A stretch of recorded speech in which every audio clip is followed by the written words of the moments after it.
Ladies and gentlemen, it's the Lucas Miller Show!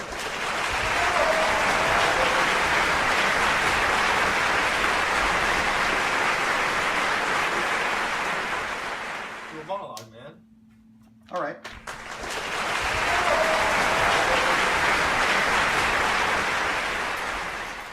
So, Lindsay Lohan's in the news. Lindsay Lohan is in the news! Alright, we have a guest today. He goes to Ridge High School, so you know he's legit. He'll be attending Evan this fall, and his name is University of Michigan. Give it up for University of Michigan.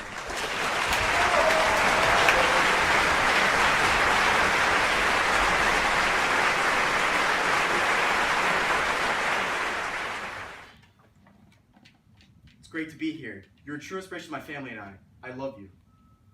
Alright, dude. Don't get weird. You're a scholar. You know things. Tell me about game theory. Well, game theory is the branch of mathematics concerned with the analysis of strategies for dealing with competitive situations where the outcome of a participant's choice of action depends critically on the actions of other participants. It's been applied in contexts of war, business, and biology. Alright, I'm gonna need you to dumb that down a little bit, because Matt is the dumbest person I know. So think about how you make decisions. Depending on what another person or company does, you'll make a decision about your own behavior based on this.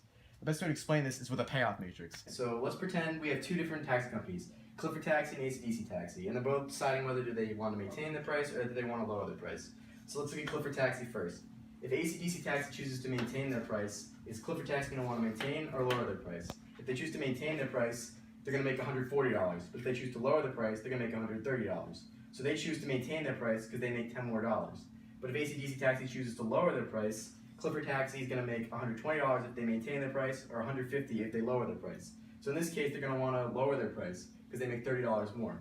So then let's look at it from AC/DC Taxi's perspective. If Clifford Taxi maintains their price, AC/DC is going to make $150 if they maintain their price, and $110 if they lower. They're going to choose to maintain their price. But if Clifford Taxi lowers their price and AC/DC maintains the price, they'll make $120, and if they lower the price, they'll make $100.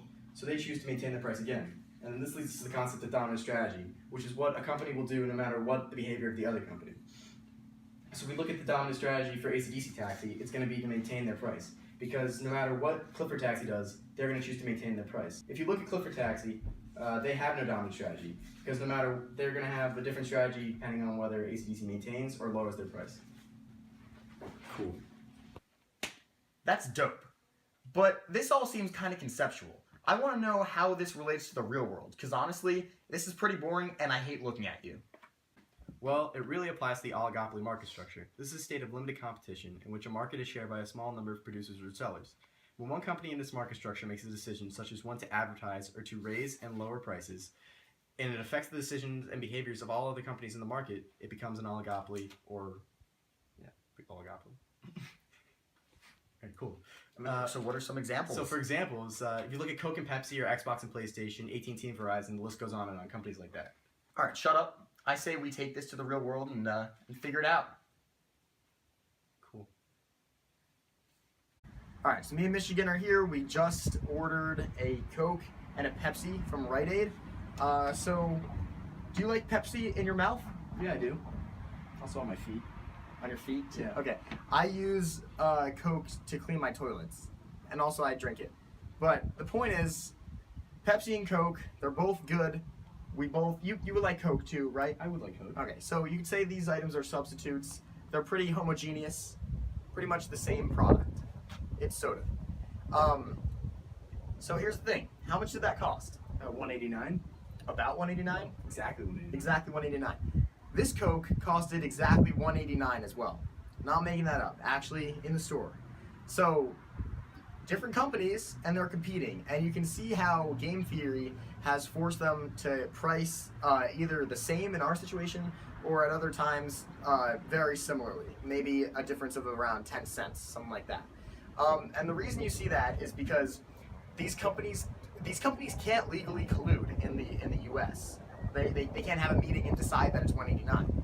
So they have to use game theory and determine that, hey, if Pepsi lowers their price down to $189, maybe we should also lower our price down to $1.89 so that we can compete and nobody's buying Pepsi over Coke just because of the price.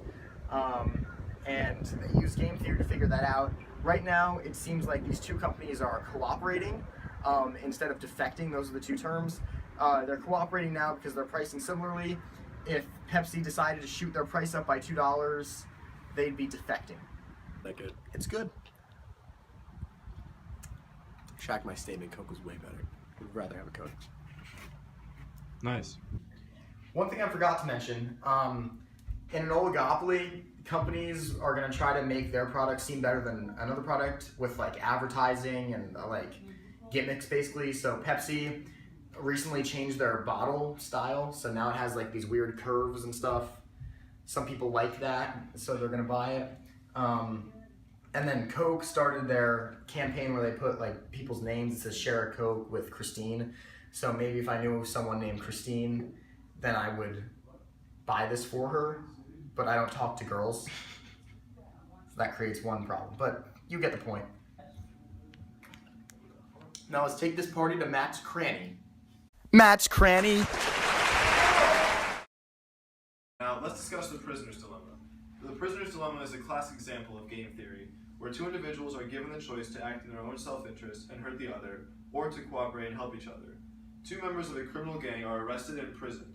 Each prisoner is in solitary confinement with no means of communicating with the other. The prosecutors lack sufficient evidence to convict them. They hope to get both sentenced to a year in prison on a lesser charge. Simultaneously, the prosecutors offer each prisoner a bargain. Each prisoner is given the opportunity either to betray the other by testifying that the other committed the crime, or to cooperate with the other by remaining silent. The offer is, if A and B each betray the other, each of them serves 2 years in prison, as you can see on this board. If A betrays B, but B remains silent, A will be set free and B will serve 3 years in prison, and vice versa. If A and B both remain silent, both of them will only serve 1 year in prison, on the lesser charge. This situation is also seen in sports like baseball. Two competing athletes have the option to use an illegal and/or dangerous drug to boost their performance. If neither athlete takes the drug, then neither gains an advantage. If only one does, then that athlete gains a significant advantage over their competitor, reduced by the legal and/or medical dangers of having taken the drug. If both athletes take the drug, however, the benefits cancel out and only the dangers remain. Lastly, the prisoner's dilemma is shown through my favorite show, Golden Balls. Two contestants are given 2 balls, one saying split and the other saying steal. If they both say split, then they share the money 50-50. If one says split and one says steal, then the contestant that said steal gets all the money. And lastly, if they both say steal, then nobody gets hurt. Matt's Cranny. Here's something you might not know about game theory. It's called the zero-sum fallacy. So imagine you're playing a game where one person's win results in an equal loss for the other player. And the entire amount of winnings is fixed, like a game of poker. So right now, each one of them has bet 10 chips. Now, it looks like Michigan has the better hand. He has a 4 of a kind, and Matt has nothing. So what's going to happen now is Michigan is going to win all 20 chips. He's gained 10 chips, and Matt has lost 10 chips. But the important part is that the amount of chips stayed the same. There were still 20 chips at the beginning, and there's still 20 now. The problem is, this isn't how the economy works. So take Coke and Pepsi, for example. They're going to try to price differently based on what the other company does. And you would think that if Coke lowers their price, they're going to receive a larger slice of the pie. This might actually be incorrect due to the zero-sum fallacy, because in the economy, the amount of jobs and the amount of wealth is not fixed. It's not like there's only this amount of jobs and there's only X amount of money. As the economy grows or shrinks, those factors change. So if Pepsi lowers their prices by $1, that sounds good for the company. But if there's an economic recession and no one's buying anything because nobody has money, like wealth to start out with, and no one has a job, then they might actually not end up receiving a larger slice of the pie. So let's talk about the government for a second. What I understand is that if there's only a few companies in the market structure at one time and their behavior affects each other constantly, why wouldn't they just work together to make sure their behaviors work out for everybody? Well, you don't understand that because you're an idiot. What happens is the U.S. has created a series of antitrust laws to prevent against that. And what you just described is called collusion. Multiple companies or multiple people working together to achieve a goal. In terms of oligopolies, it's bad for the people because essentially if multiple companies are working together to set one price, you essentially just have a monopoly. And monopolies are no good. So the US has antitrust laws to protect us from monopolies. Sounds good. Well, Michigan, thanks for coming in today. It's been a pleasure. Thank you for having me. All right, relax, man. It's okay. Do you believe in God? Doesn't matter. All good. All right.